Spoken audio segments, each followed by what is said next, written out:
While the Russian defense industry demonstrates its wares around the world at a variety of international arms exhibitions, the largest single event is the annual Armia event, held this year between September the 6th and 11th at a variety of locations, including the Patriot Armed Forces Culture and Relaxation Park near Moscow, the Kronstadt Naval Base, and the Kadamovsk training area near Rostov.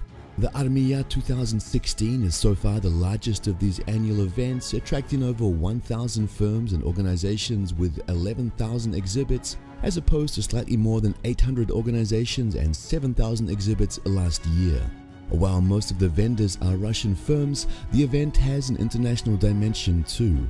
Foreign participants this year included entities from the friendly states of Belarus, Kazakhstan, Armenia, strategic partners China and India, as well as Germany, Israel, Pakistan, Switzerland, Malaysia, Thailand, and France. Altogether, 86 countries participated in the event in some form, with 45 of them sending official delegations. This conspicuous display of international interest in Russian defense products and exploring security cooperation with Russia was most likely the reason this event was not noticed by Western media, usually on the lookout for sensationalist stories from Russia, because it belies Obama's declaration that Russia has been isolated on the international arena. If any country appeared isolated, it was Ukraine, which, in spite of its extensive defense cooperation with Russia in the past and because of its recent political turmoil, was absent, much to the detriment of its own arms industry. The purpose of this annual exhibition is straightforward enough. The cost of modern weapons systems means that the burden of research and development should be spread among as many finished products as possible. From the perspective of non-Western countries, procuring the more affordable and just as capable Russian systems is a tempting proposition even under the conditions of anti-Russian sanctions imposed by Western powers. This appears to be true even for countries which have been reliable purchasers of US weapons during the Cold War era, such as Pakistan, which, as if not to be outdone by its rival India, also sent a delegation to the event.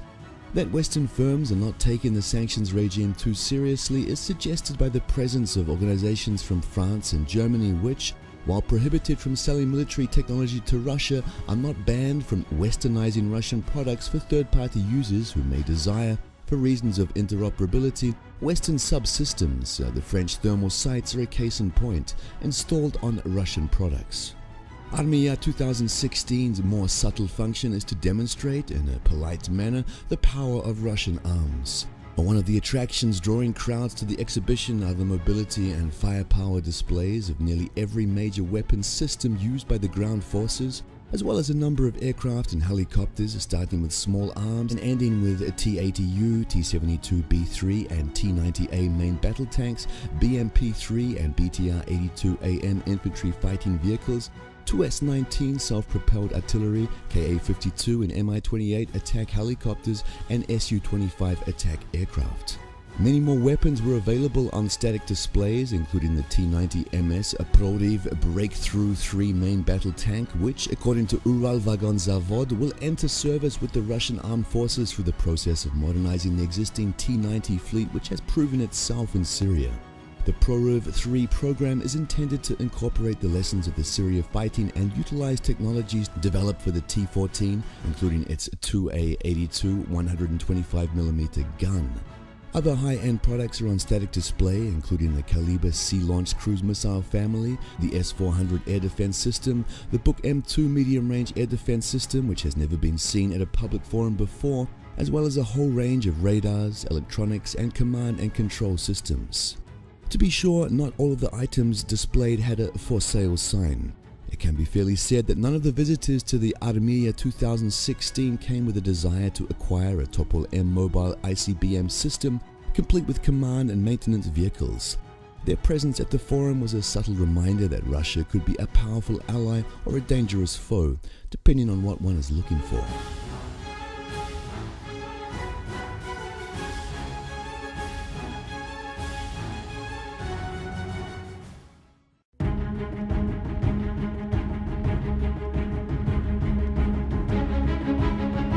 While this weapons system is still currently under the radar, no pun intended, of the Western media, one can rest assured that once it starts flight tests in earnest, it will be paraded as Exhibit A in the propaganda indictment of Russian aggression. Therefore, it might be worthwhile to preempt the usual media barrage by placing a spotlight on what promises to be a revolutionary weapons system capable of changing the global balance of power. The Sarmat missile is classified as a so-called heavy ICBM. In accordance with START treaties, that designation is applied to weapons with intercontinental range and launch weight in excess of 100 metric tons. It is not the first such weapon to earn this designation. The earlier R-36 series Voyevoda ICBM, dubbed by NATO as the SS-18 Satan, also belonged to that category and likewise was the target of a focused propaganda campaign. Why else would it be assigned a codename like that? USSR was not the only country to deploy such weapons. US strategic forces used Titan ICBMs for several decades. The controversy associated with heavy ICBMs naturally begs the question, why bother with such weapons? What missions are they intended to accomplish? In the Russian case, at any rate, heavy ICBMs play a specific role. They are the spear tip of strategic nuclear deterrence. Their ability to destroy heavily defended or protected targets, included by anti-ballistic missile systems, guarantees the rest of the deterrent force remains viable. Although the R-36 spent most of its service life under the ABM treaty regime, one has to keep in mind that it was designed with the assumption the US would have widely developed ABM systems, and moreover Soviet heavy ICBMs were part of the reason the US realized in the early 1970s that the Soviet missile capabilities were sufficient to render any US defensive system irrelevant. A single R-36 represented, after all, a 10-warhead rapid-fire volley that no ABM system at the time could hope to counter. It's the realization that ABM systems would be costly, destabilizing, and in the end useless that gave us the doctrine of mutually assured destruction in its mature form. The Sarmat is the child of the post-ABM treaty era from which the US withdrew during the first term of George W. Bush administration, whose main priority, before it was sidelined by the 9/11 terror attacks, was a military build-up in space to the point of making the final frontier a US military preserve. A Sarmat's function is as much political as it is military, as it is intended to send the message that, in the final account, the US is better off sitting down behind the negotiating table in order to create a new multilateral framework of collective security than pursuing impossible dreams of unilateral full-spectrum dominance. Since the US missile defense technologies have evolved over the last several decades, the Sarmat will likewise represent a major advancement over the Voyevoda. Instead of simply presenting the ABM system with a rapid succession of targets with the goal of saturating the defenses, the Sarmat is more subtle. Its approach to the task of invalidating opposing missile defenses consists of a combination of factors. They include the ability to employ multiple trajectories, not only the standard route over the North Pole to the North American continent thanks to the missile's powerful engines and ample fuel load, which account for the bulk of the missile's estimated 170 tons. It can also employ suborbital trajectories which greatly reduce flight and therefore also reaction time. Its 10-ton payload will include hypersonic aerodynamic vehicles which are considerably harder to intercept, in addition to standard warheads and, naturally, decoys. Last but not least, in order to ensure its survivability, its launch preparation time will be only 1 minute, greatly reducing the likelihood of it being caught on the ground by an enemy first strike. The Sarmat is a high-priority weapon system whose time load has not suffered significant delays. Its initial testing is scheduled to begin later in 2016, with service entry scheduled by not later than the end of 2018, and with all the R-36M missiles still in service being replaced by 2020. The initial free world reaction will likely be the usual barrage of propaganda which inevitably follows every Russian international initiative, though, as in the 1970s, it will be followed by a more constructive Western response that will help restore a sense of global security and stability.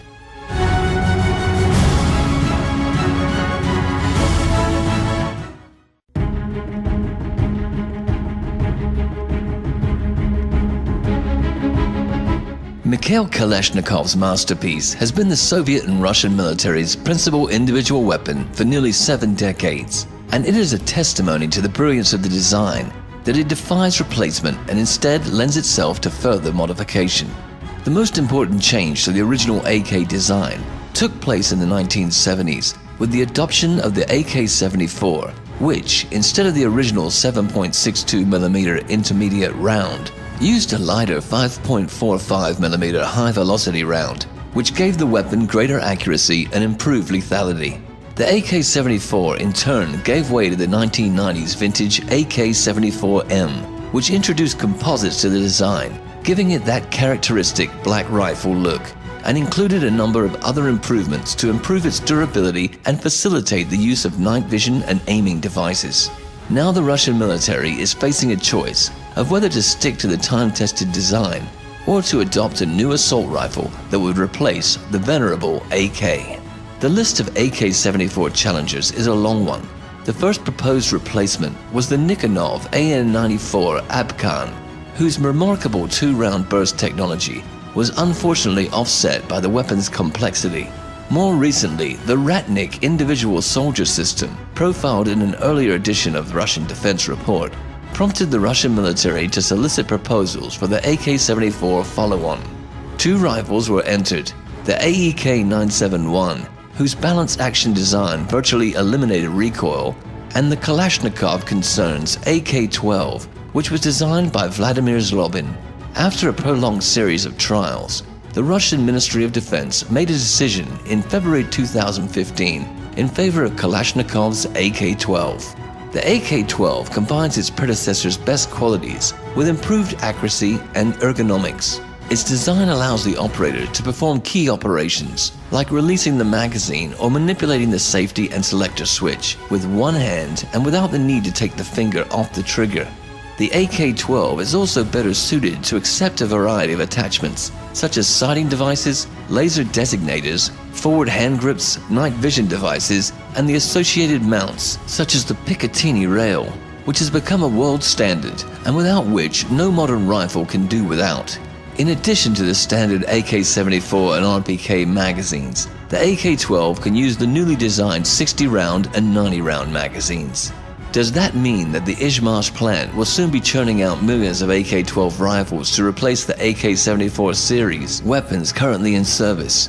It does not appear likely. Part of it has to do with Russia's ongoing budget pinch, which has forced revisions to a number of other defense procurement plans.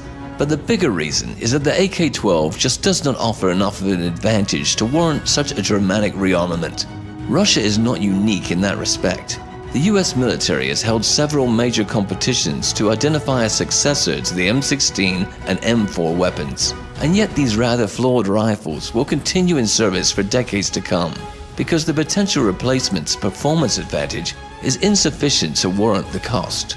The May 2016 decision to equip the newly formed National Guard with AK-74M rifles is one of the indicators that the Russian leadership is instead opting in favor of continued modifications of existing rifles with the designation of AK-74M3.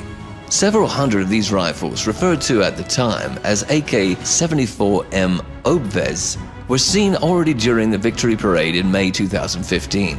The AK-74M3 introduces a new buttstock design, a new hand grip, and changes to the receiver cover to facilitate the use of Picatinny rails, in addition to other improvements.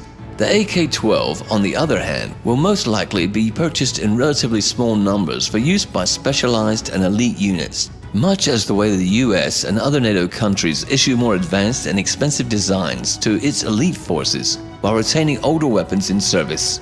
As is usually the case, the question of the relative importance of the AK-74M3 and the AK-12 to the Russian military will likely be shown by their presence or absence at this year's and future victory parades.